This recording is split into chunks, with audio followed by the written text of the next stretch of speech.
اگلا سوال ہے، ایک صحیح حدیث میں آیا کہ سجدہ میں انسان اپنے رب کے بہت قریب ہوتا ہے، لہٰذا خوب دعائیں کیا کرو۔ اس حوالے سے کون سی دعا ہے جو مجھے سجدے میں کرنی چاہیے؟ صحیح مسلم میں یہ حدیث ہے کہ تم میں سے کوئی بھی شخص سجدے کی حالت میں اپنے رب کے سب سے زیادہ قریب ہوتا ہے تو اس وقت اپنے رب سے خوب دعائیں مانگو۔ تو وہی دعائیں کریں جو نبی علیہ السلام نے کی ہیں، بخاری مسلم دونوں میں موجود ہے کہ آپ صلی اللہ علیہ وآلہ وسلم سجدے اور رکوع کے اندر سبحانک اللہم ربنا وبحمدک اللہم اغفر لی پڑھتے تھے۔ میرے نماز والے ریسرچ پیپر نمبر 8 میں بھی موجود ہے، سبحانک اللہم ربنا وبحمدک اللہم اغفر لی۔ اس میں اللہ کی حمد بھی ہے اور دعائے مغفرت بھی ہے۔ یہ دعا آپ مانگیں جو نبی علیہ السلام خود مانگتے تھے، اور اس کے علاوہ آپ وہ تمام دعائیں مانگ سکتے ہیں جو دعائیں معصورہ ہیں کتاب و سنت کے اندر آئی، کوئی بھی آپ دعا مانگ سکتے ہیں۔ حتیٰ کہ صحیح بخاری میں موجود ہے جب تم نماز کے تشہد میں دروشی پڑھ چکو اس کے بعد جو چاہو اپنے رب سے مانگو۔ تو تشہد میں بھی آپ دعائیں مانگ سکتے ہیں، سجدے میں بھی دعائیں مانگیں، جتنی مرضی مانگیں، لیکن معصورہ ہوں زیادہ بہتر ہے۔ اس کے علاوہ بھی اگر ہوں تو بہتر یہ ہے کہ عربی زبان میں ہی مانگیں۔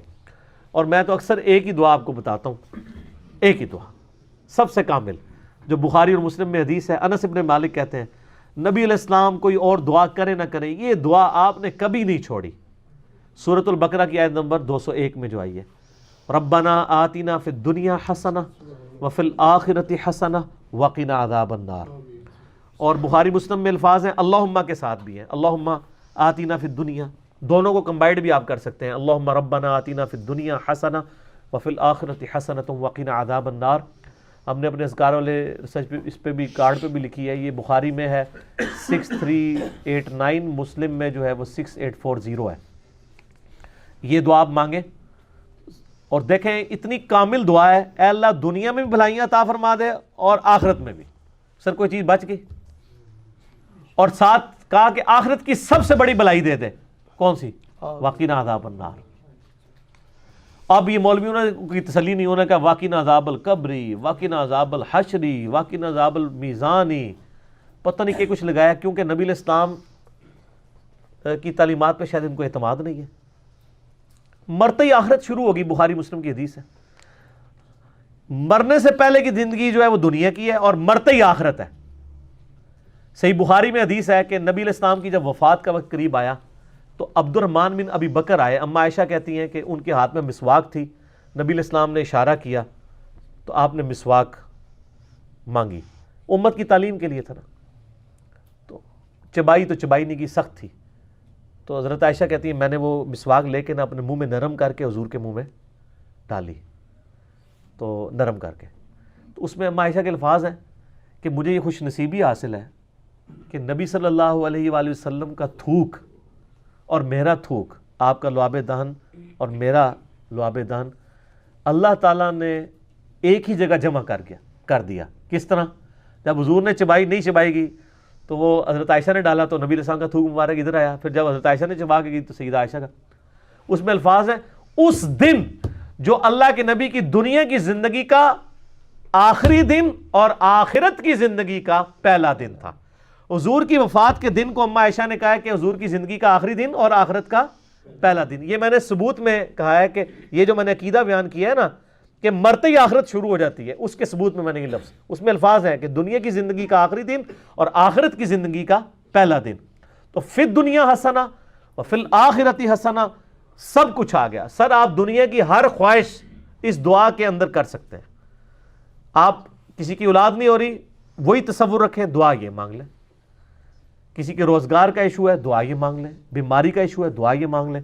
حتیٰ کہ ایک مسلم شریف میں بڑی رکت انگیز حدیث ہے، نبی صلی اللہ علیہ وآلہ وسلم ایک صحابی کی عیادت کے لیے گئے جو بالکل چڑیا کی طرح ڈھانچے کی شکل میں اس کا پنجر ہو چکا ہوا تھا، کمزور ہو کے بیماری کی وجہ سے، تو یعنی زندگی موت کی کشمکش میں تھا۔